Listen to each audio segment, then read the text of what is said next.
Welcome to Run, Build, Grow, the podcast that laces up its running shoes and dives deep into the heart of the communal spirit of running. I'm your host, Andrew Ware, and I'm thrilled to take you on this exhilarating journey where we explore stories that go beyond the pavement. I'd like to invite you here at the top to help to support this podcast and make it bigger as we all grow on the run and beyond. You can do that. You can make sure to follow or subscribe using your favorite podcasting app, or you can find it at communityrunpod.com. There's the link in the show notes. Share it with your running community as you all grow on the run and beyond.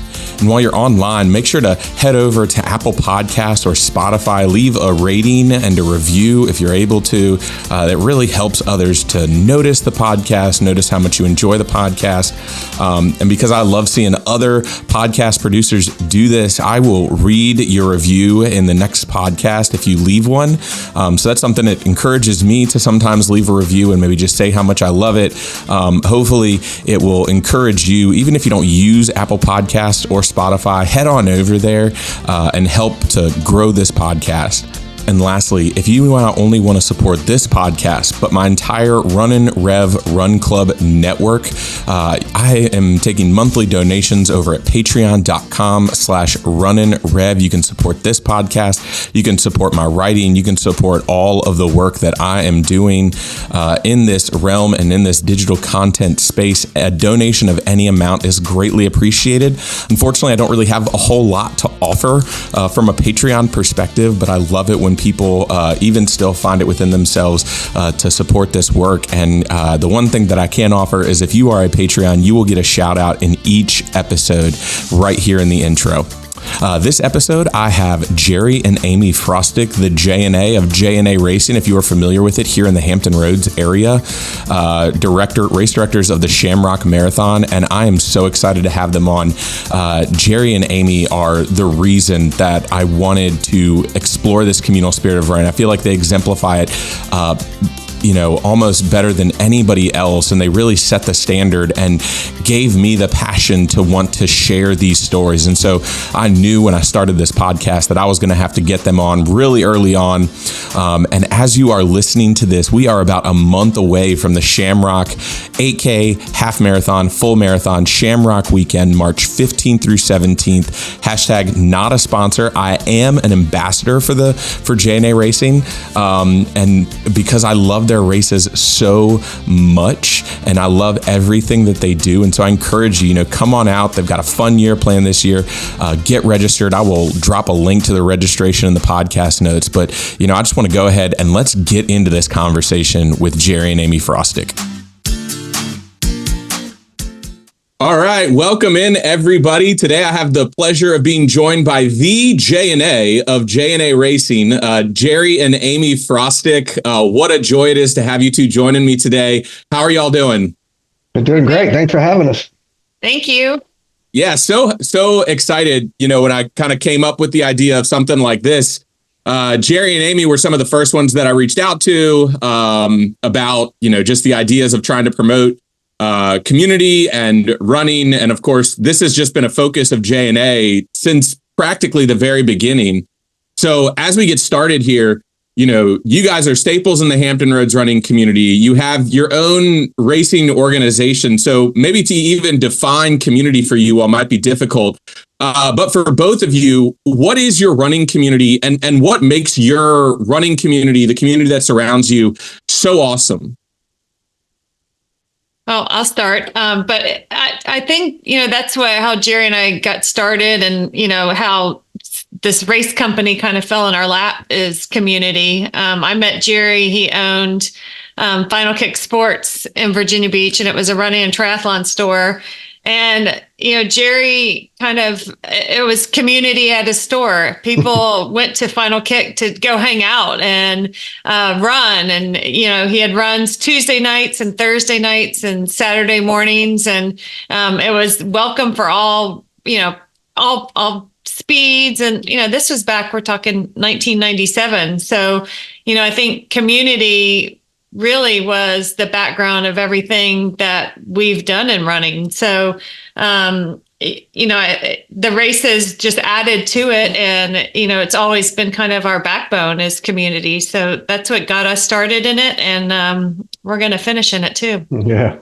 Yeah. And again, I think, just piggybacking on Amy, that's what we did. And again, it wasn't as much of the racing, it was more of running and fitness. And we had groups, I mean, it even evolved into where we're not just running, we did triathlon. So we led open water swims on Monday. We had track workouts on Tuesday, open water swims on Thursday, tempos on Thursday, long runs on Saturday, long ride. So every day of the week, we would just playing with all of our friends and inviting everybody, every speed. We usually ended up celebrating at a pub or a restaurant or brewery somewhere. And again, I think it's neat to see where it's continued to grow, because it's something that we just did because we were passionate about the community, fitness, and camaraderie. And so y'all talk about, Jerry starting out at Final Kick Sports. I know that you all were both heavily involved in Tidewater Striders, especially in those early years and stuff like that. So what then became the catalyst for J&A Racing? Again, we still are involved in the Striders. Oh, no. Yeah. I meant like before J&A Racing. Yeah. Sorry. And I guess in 2000, the owners of Shamrock, Jerry and Lori Bokry, came, and they had done it 30 years, and we're just exhausted, which we're going on our 23rd, and I can understand that exhaustion. And they wanted to continue going, and I think that they saw how much Amy and I loved Shamrock and Virginia Beach, and so we would even build it up when they still had it. We got everybody to run it. And so when they approached us about purchasing it, we blindly said, sure, how hard can this be? We'll just do something else. And then Amy's fairly humble, because she's really the brains and the beauty behind it, and had a marketing background. And we just really hit the pavement and just promoting, you got to come to Virginia Beach and run Shamrock. It's a great weekend. The hotels are less expensive because it's in the off season. The weather's great. It's St. Patty's Day. You got to come. And they started coming. And so it kind of grew from there. We're working with the cities, and the city was seeing, wow, now March is filling up hotels and restaurants. What else can you do? And that's, again, when Amy really that's when J&A started, when we were doing it from our house. And I think she can tell you she got a call from some East Africans that didn't speak a whole lot of English at midnight wanting to do the race. And we said, we got to get an office and do something with this. Amy, what about you? What did that, aside from what Jerry's already mentioned, what did that look like for you in the opening days of J&A as y'all are transitioning from, where the previous organizers of Shamrock kind of coming in and, creating your own identity, one around, this race that has such a great tradition in Hampton Roads, but also around everything else that y'all would do for the Hampton Roads running community? Well, I think the owners that Jerry and I bought it from, it was Lori and Jerry Bokry, and Jerry Bokry was actually one of the founding members of the Tidewater Striders. So, talking about community, I think that's what he had in mind when he started Shamrock, was to, build a community. And I think you'll kind of even see that how we carry that on to our post-race parties. And, it's a celebration of, finishing quite a feat. You're doing a marathon, but then you get to sit around and talk about it with other people who've done a marathon or done a half marathon or even an 8K 1 mile. So, I think we kind of took whatever Jerry Bokry and Lori Bokry had as a foundation for our race, and then we just kind of expanded on it. And, I think we knew we wanted to grow. When Jerry and I took over Shamrock, it was right before the running boom. When we took it over, it was paper applications, which that was a lot. A landline. So when Jerry says somebody called us midnight, it was on our home phone, our landline. So yes, we're old, but it was something that we hit running, and when we took over Shamrock, it was before the huge running boom where it was more of a race. It was more of an elite thing. It was, on your mark, get set, go, run as fast as you can. Now running has turned into something that is amazing, that anybody can run a race, finish a race, they get the same medal as the first place person. So I think that's some of the stuff that Jerry and I went and hit the pavement at other races and kind of just spoke about our race and why you should come. I mean, come experience it. And the community of finishing and celebrating afterwards. And we try to continue that on, not at only our Shamrock race, but if you've done any of our other races, we continue that. Let's hang out. Let's talk about let's celebrate what you just did, because it's a huge feat. Yeah, and correct me if I'm wrong, but I think y'all are up to 10 races throughout the year. This year we'll have 9. 9 races. Yeah. And one of the responses that I always hear about J&A races, and unfortunately we hear it both in negative and positive lights, is that there is this huge focus on that after race, post race celebration. And it's not that a lot of attention to detail isn't given to the race itself. Having volunteered and helped your team to do some of the races that y'all do, I know that attention to detail goes in there. But there's a lot that goes into celebrating in these post race parties. And I love that you mentioned that, because a lot of times runners can get really caught up in that competitive side of running where it's always, PRs or age group awards or overall awards. And so explore that for a minute of what's been, kind of that not just the response from the community, but even just the passion of making these races a part of expressing the entire community that happens in racing, along with that competitive side, but to really highlight that community.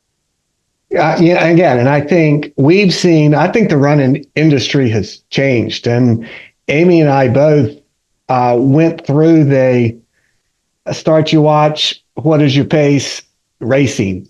And it's not like that anymore. I mean, there's just the percentage of people that care about, age graded or Clydesdale or quite honestly, age group awards is so small compared to the field, where probably 8-9 years ago, there was a fairly large prize purse at Shamrock, and we made the decision to do away with it because where Shamrock is 4 or 5 weeks away from Boston, a great tune-up. The Haps, a great tune-up for Boston, but definitely. Your A elites we're going to Boston, so we would get your B, C plus, which are still very talented runners, but people don't care. And we were spending $35,000 for 25 people that maybe didn't really speak the language, definitely didn't have the compassion for the community, and really decided to let's spread those funds and get better swag, put more into the post-race party so everybody could enjoy it. And I was probably the last one that was saying, I don't like that. We're going to take some feedback. And nobody complained about it. And they still don't. I mean, I think it's more, we try to set it up in our background. If you're wanting a PR or a Boston qualifier or an Olympic trials qualifier, we get every year, we set you up a course to do it where mile markers are spot on. The courses are well marked. We take pride in that for the elites. But again, to us, the middle pack is just as important. And then if you've seen any of our events, our whole staff and committee really rallies around that last place finisher. They get the louder applause because it's quite honestly, it's harder for them than it is for your conditioned athlete to complete the distance. Sometimes for these back of the packers, it's life changing. Whether it's a PR or just an accomplishment. So I don't think it's just us. I think we've seen across the country, the industry has changed where it's a movement push, and you need to celebrate that you set a goal for yourself, celebrated it with people, and then accomplished it. It's not just the overall running community that we see, but also the local running community as well. And I think between, when you look at the racing organizations like JNA, when you look at the local run clubs like Tidewater Striders, you see this fostering of the local running community and these people who are giving back to the community because they've received so much. And so in your time at JNA and in your time with, Striders and your time just overall on Hampton Roads, what have you noticed? How have you seen this sport that you both love? How have you seen it grow? What has that meant to you? Well, I think it's amazing. I think, we all know that, a couple of years ago in 2020, running was pretty much the only sport that you could do. You couldn't go into a gym. You couldn't, everybody's sport was kind of shut down, soccer, football, everything, but you could go out and run. And that was pretty much the only thing you could do. I think it kind of inspired us as a company. We would see it outside our office as we were packing virtual bags all the time. But it's just so great to see in Hampton Roads so many people running. I have a run group that I run with. They're not, they're not connected to a particular run club, but we have our own little running community. So I love seeing the little pockets of it. And then the run clubs and what the run leaders have done and in Hampton Roads, there are so many now. And if you have not joined a run club or have not joined them, it's amazing. They're all so welcoming. Everybody's so friendly and doing good things. And I love seeing it. It's very inspiring. I love having them at our races. We try to give them all kudos for what they're doing, because it's not easy either. I feel like some of them, they're meeting twice a week, 3 times a week, and that's a lot on a single run club leader. I think you do it, and you love it, but sometimes you may not want to do it, or maybe you had a bad day and you don't want to socialize with 30 people. You want to kind of run by yourself, or but I love it. It's really been huge for our business, and Jerry and I we try to embrace it all. We love it.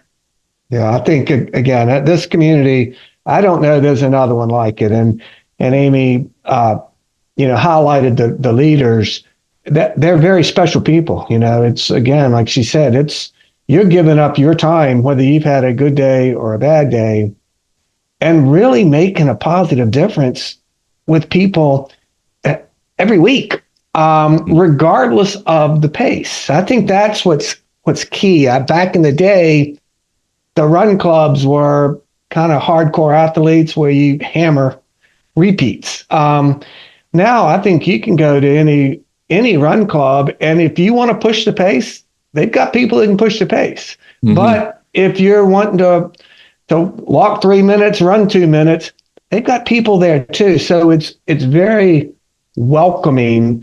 And then it's more than just running. I think all the run clubs, that's part of the movement. The real benefit is the camaraderie that you share during a run, before the run, after the run.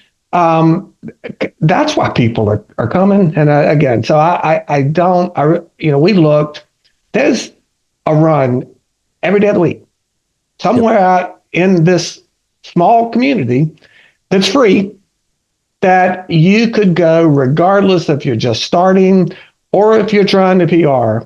You could go and be welcomed. And I think it says a lot for a community, and especially our run club leaders don't get enough kudos, and we really hope they recognize the difference that they're making in people's lives. And so I want to kind of shift over to Shamrock a little bit, because as you listeners are listening to this, we're about a month away from Shamrock, which is hard to believe. And I probably should start training at some point in time, really diving deep into that. But that's a story for another day. But so we're about a month out from Shamrock, and Shamrock has just become this quintessential event that happens in Virginia Beach and really has come to almost define the Hampton Roads running area. And I think that you could say that a lot of the events that J&A puts on, that Striders puts on, that some of the other groups and organizations put on kind of stem, and it all kind of comes back to Shamrock.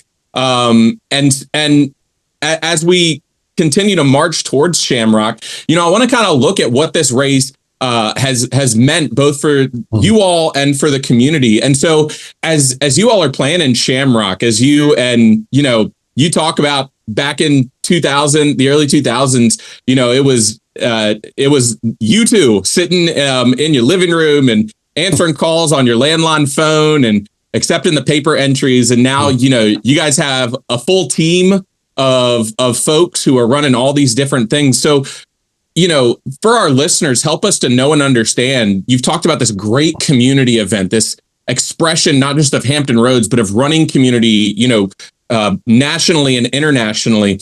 So what's going into a weekend like this, a full weekend like this? And I know we only have a little bit of time, so, but what goes into a weekend like this? How are you guys getting the planning in? What's it looking like?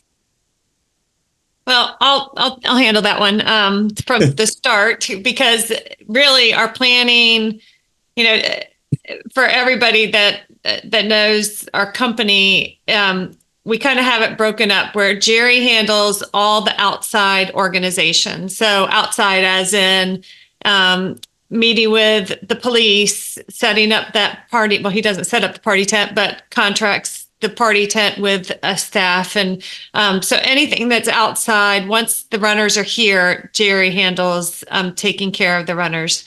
As far as marketing, registration, that all falls under my team, which is the inside team.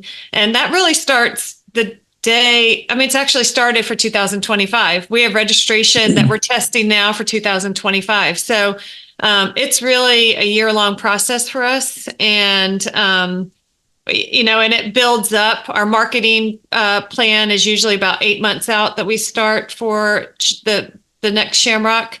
But it's really something that we work on year round with this race. Now, I will say that after January 1st, it's really game on, as far as every other little detail coming together. But a lot of the marketing for us by that point is already planned and finished. But, right now it's game on for Jerry's team as far as volunteers. And, we had a 2-hour city meeting yesterday. It's, I think that as far as a team with Jerry and I, and then the team that we have below us, I think everybody has a passion for the event and for the sport and for everything that goes into it, the community, the runners. It's just, we have a great team. I love it. I love, every day is something different. And it's just a lot of planning and organizing, and maybe a little bit too much talking at home about, what's going on. Jerry had a long list this morning that he wanted to go through. And so every day's just Shamrock planning. And Amy talks about, it really is, it's a lot of partners, meeting with the city. The city loves it. And I think we have almost 1,800 volunteers. They love it. We have our staff of 10 who works nonstop. We have a volunteer committee of about 55 people that just give it everything. And when we have a Run in USA conference this week, and people have always asked us, how does y'all's race keep growing? And why do people talk? What are y'all doing? And, I think we joked and wish we had this secret formula, but it's not. It's really, we care, and we surround ourselves with people that really care, that see how much we care. And it just, everybody has that feeling. So I think not only our events look different, I think they feel different. You know, we got Runner's World one time said that it's a world-class race with a hometown feel. And where a lot of people are like, wow, the Runner's World calling y'all a world-class race. Well, we looked at it and it's like, well, that's cool, but I love the hometown feel. And I think that's because all the volunteers, you know, talk about the run clubs, and we're always trying to do better. Instead of, that was great last year, let's do it again. We want to do better. And so meeting with the run clubs, you know, we came up with, we meaning the run clubs, having a run club alley. And let's show them, you know, that this event does have people from all 50 states, multiple countries, that let's show what this Hampton Roads community is. And, you know, the run clubs just responded. And when you turned on 40th Street from 40th to 37th, it was just packed with run club tents, and it was actually loud. And people not just, I mean, people see that. And I think that we want to be a world-class race, but we're committed to giving a hometown feel, and it's because of the people we surround ourselves with. And I know that there are people all around who come in for this race who just appreciate that so much, because it is one of those opportunities where they can come in and, you know, whether they have a good race or not, you know, once they cross that finish line, even before they cross that finish line, you know, there's so much love and support all along the route. There's so much support, you know, once you cross the finish line, you know, that area is lined, you know, 1-2 people deep, and then you get to the big tent, and there's just all sorts of fun to celebrate with and all of this stuff. I know, as someone who has run, you know, all of the Shamrock races, the 8K, the half, and the full, and then have been wholly a part of this community the past few years now in Shamrock, and now obviously, you know, an ambassador for you all, helping to get the word out in the race. You know, I think that there is something to be said when you create that hometown feel, because then people, they want to come to it, right? They want to be a part of this race, and they want to be a part of this race for more than just, you know, one thing or another. They want to be a part of the race because they want that fun time. They want that enjoyment. You know, even folks out here in Suffolk are trying to get a hotel in Virginia Beach because they're like, no, I want to immerse myself in the full weekend of events and have fun. Yeah. And what that means for folks in the follow-up. You know, a lot of runners, we enter it with that PR goal.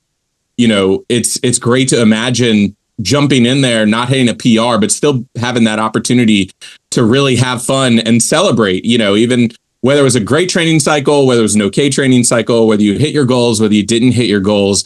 And I love that Run Club Alley last year, and I was glad that y'all are bringing it back this year, because that was like sort of one of those lonely parts of the course where there wasn't a whole lot going on in years past. And again, becomes another expression of you all. You know, it's about this broad understanding of community, but then recognizing that there is this really sort of great community right here around you.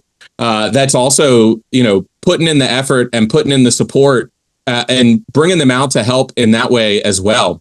Yeah. And so in the lead up, you know, I'll kind of toss this question in here just because I think, you know, maybe listeners who might not be from Hampton Roads, or, you know, maybe they haven't decided yet for some reason. I don't know why you haven't decided whether you're running one of the Shamrock races or not. You know, you've given us a little bit of information. I mean, what's that final last second pitch to folks to come out, and whether it's to run or whether it's to support, you know, what's your pitch to come out and just enjoy the Shamrock weekend? Well, we really need Utah and Wyoming to tune in, because those are actually the two states that we don't have registered yet. So every year we have 50 states, but those are our two that we're missing. So if Utah and Wyoming could just get on that, that'd be great. But I would say come experience it. I would say Andrew's in charge of the weather this year, and he said it's going to be great. Yeah. Oh, no. So I think that always, I spoke to someone yesterday and she's like, sometimes it's windy at Shamrock. I'm like, it's the ocean front, and we're windy 365 days a year. There is a little wind, Yeah. but I think come experience, set a goal. I think anybody right now can sign up. Even if you have not run or done a lot of walking, I think you can sign up for an 8K and give it your goal, and you can get that in. It's fun. It's a festive weekend. It's St. Patty's Day on Sunday. I mean, it's going to be great. We have the bands. I know we talk about the celebration. We have two amazing bands that are coming. Saturday, it's the Spasmatics. They're coming in from Chicago. It's kind of like a 80s, 90s music. They dress up kind of nerdy, just so entertaining, so fun. And then Sunday, Go Go Gadget, who, if anybody did Wicked 2 years ago, it's the same band that we're bringing back. I think they're from the New Jersey area. Two great bands. So, and if you don't want to run, we have plenty of places to volunteer or just come out and cheer. I mean, it's a huge weekend in Hampton Roads, and I know everybody looks forward to it. I think we talked about, the work up, and you had mentioned hotels. I mean, that's another thing, is the hotels that, decorate and greet people when they come into all the restaurants. They're all, festive and know about Shamrock. So it really is that community that is not only just the race and us welcoming it. Everybody in Virginia Beach is all in Shamrock Weekend. Yeah, and Amy has mentioned experience and community, and I think what we're proud of is what Shamrock has enabled us or allowed us to be able to do with the charities, even, and where RWB, we have such a strong military presence here that we're so proud of. RWB is the premier charity, and they'll be out on the course.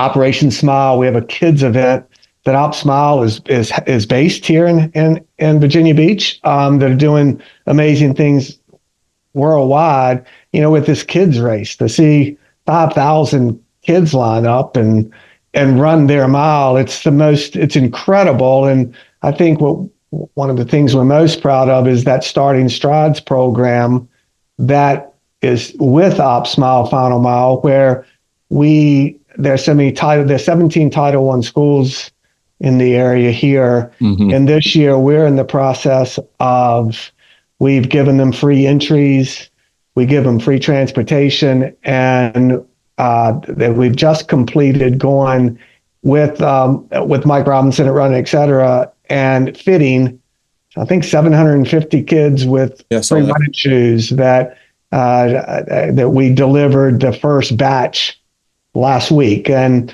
to see all that, to experience, with all the negativity in the world, Shamrock Weekend, it's just positive. Whether you PR, whether you volunteer, whether you spectate, or run, it's just seeing all ages, all shapes, all sizes of people that are enjoying being together, moving, being outside, and celebrating with each other. So, yeah, if you haven't experienced it, we're very proud of what the community has built. And we can promise you won't be disappointed. And I love that that's become part of the narrative as well. I just, so when we're recording this, yesterday I had an interview with Adam Ottstadt. For those of you who are listening, you'll have heard that interview. But we, Adam and I, who is, top tier masters level runner in the area, and really, went full on at the USATF cross country championships. He kind of talks about this competitive side and building community around that competition. But it's also a joy to kind of hear about the community that's just built around running, right? Mm-hmm. Walking, no matter your pace. And one of the things that I absolutely have cherished in my time, working with y'all and being a part of your community with JNA and with JNA races, being a part of Hampton Roads. I love at the Norfolk Harbor race, and I've talked about it here on the podcast, of really putting those run club tents right along the finishing straight. And it was on Sunday during the half marathon. A lot of us Run Sumo folks from my run club, we were kind of still hanging and lingering. And all of a sudden, Jerry comes running across the field where the band is, just yelling that the last runner is on its way. And trying to get us to come forward and cheer. And, not that we had kind of forgotten, we were still kind of hanging out under our tent, but Jerry kind of alerting us to it. And then all of a sudden this runner comes through, running into the finish line, just cheers and shouts and, coming through, just receiving that joy and admiration of the entire running community of just getting the job done. Yeah. And I love that that's become part of the narrative, not just at that race, but sort of at every race. And I think that there's a lot to be said for creating that environment. I know that there's a lot of other things that especially you all look at from those races, and there's things to pick apart and ways to grow and get better. But I love that no matter what, that continues to be a focus, that the ways that you're looking to improve are, we want to continue to make sure that last person that crosses the finish line, from that first to that last, that every single one of them has an amazing experience and, has this great and this awesome time at their races. So don't stop.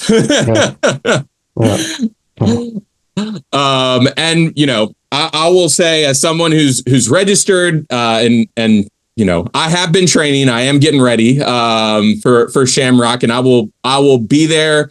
I think I've told the podcast folks and all the folks who are following me, I'll be there all weekend. I'll be at the expo on Friday.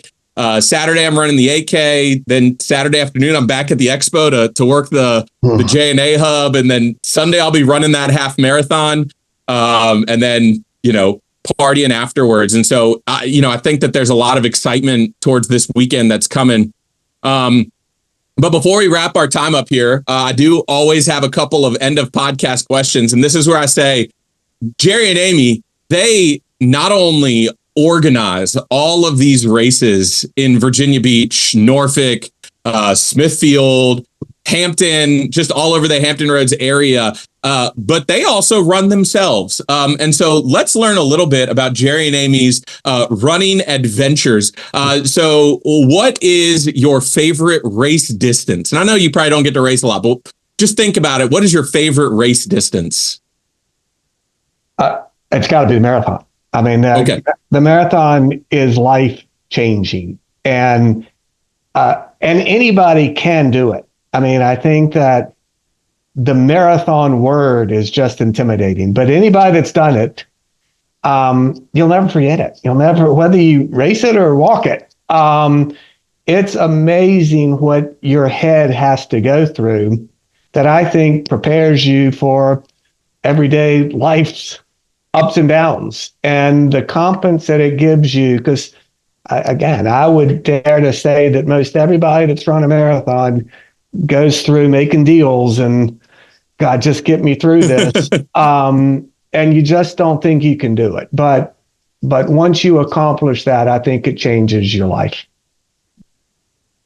And I would have to say, I'm going to go with the half marathon, and then a close second, a 10 miler. But I like the half marathon distance. I like to be able to, the marathon takes a lot of training. I've done 20 of them. So I've done my time in the marathon distance, but I think the half marathon is something where, I can still do it. And it's something that I can have a great time afterwards. Last year, we did the Napa half marathon, and we're able to wine taste after. I'm not so sure if I did the marathon, if I was going to be ready to wine taste all day long afterwards. So I think the marathon takes a little bit out of me. So I'm going to go with the half marathon.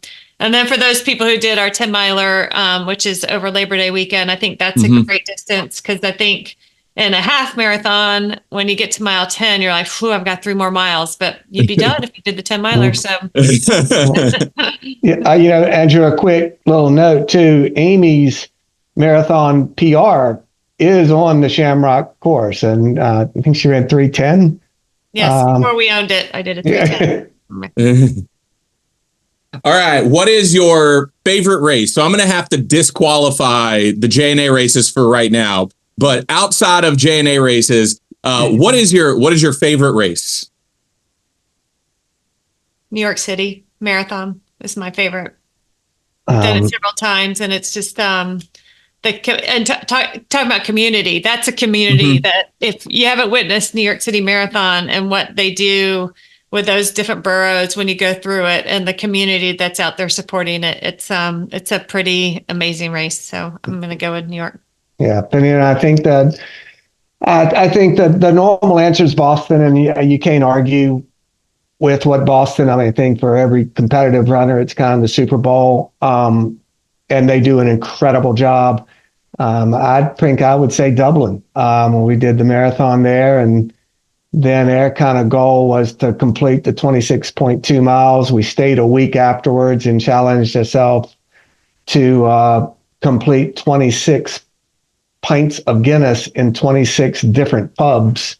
And we finished it off with a 0.2 shot of Jameson's in Dirty Nelly's, the oldest pub in Ireland. All right. Now I'm going to flip this one a little bit from what I normally ask what your favorite pre-race meal is, but I'm going to flip it for you all because when you guys are getting ready for any of these J&A races, what are you eating to prepare to direct a race? Well, we always say that weekend is horrible. Like for our diet is horrible because you have to grab whatever you can on the run. So we're usually, it's not a great weekend, but as far as food goes, it's whatever we can get to kind of power us through. We don't sleep much, as you can probably understand. It's, we get to bed late and then we wake up super early. But I would say leading up to it, Jerry and I feel like we have a pretty healthy diet of lots of protein and vegetables, and we do pretty good eating up until that weekend. Yeah, I think it's just continuing to stay moving. Stomachs are usually a little bit in knots, just with everything going on. So it's not necessarily healthy. It's just when it's just getting some fuel in you to continue on to the next day even. Yeah. Well, and Ollie, I mean, one more real quick, you guys talk about during the weekend being so busy and probably powered by, protein bars and, trail mix and probably other sorts of things. But one of the other things that I love about it is that, for the community that knows you, you are always willing to, and I've always said this, I feel comfortable, even if it's just saying, hey, good morning, awesome race, of coming up to you two morning of the race and just saying, awesome job. Thanks for putting on a race. And more often than not, you reciprocated of good luck, or, sometimes Jerry will even try and get into conversations with me. And then all of a sudden his walkie-talkie's like, Jerry, we need you. But, even in the midst of these busy weekends, there's still that idea of, being grounded of what this is for, of it's for the community. And even when it gets to be super busy and stuff's going on, y'all are still there, congratulating the runners or giving them, just short pep talks of good job. I think a couple of times Jerry's called me out, make sure you have fun today. So I've always enjoyed that about, doing races with you two sort of at the helm. The last question. So you're just going out on an easy run, or maybe whatever your go-to shoe is as you're walking around, running around the city of Virginia Beach. What is your go-to shoe? My new one is the Brooks Ghost Max. I don't know if anybody's tried that, but I'm a Brooks glycerin person usually, but I just got the Brooks Ghost Max that I really like. Yeah, I'm a Brooks Ghost man for a long time as well. And just with back to what you said, you don't know how much you and others saying good morning to Amy and I means to us. I mean, bottom line, this is why we do this is, we get asked, do y'all run y'all's own race? Like, we'd love to. It'd be much better to take care of us than everybody else. But to see our friends, our fellow runners, and people that take the time to say, great race, thank you for doing this, means more to us than and quite honestly, if that ever stops, I don't know that we would continue doing it. Well, hopefully, listeners, you're interested, and even if you don't come for Shamrock, there is just a season of races that they have going on throughout the year. I'm going to make sure to have JNA's website as well as the Shamrock website there in the podcast notes. So make sure y'all check out those and enjoy this journey. And Jerry and Amy, can't wait for us to get together. I'll probably see y'all before Shamrock, but we'll see. And Shamrock's just going to be an absolutely great weekend, so we're looking forward to it. So thank y'all so much for joining today. Thanks for having us. Thank you. I hope you enjoyed this conversation, and remember, make every mile count.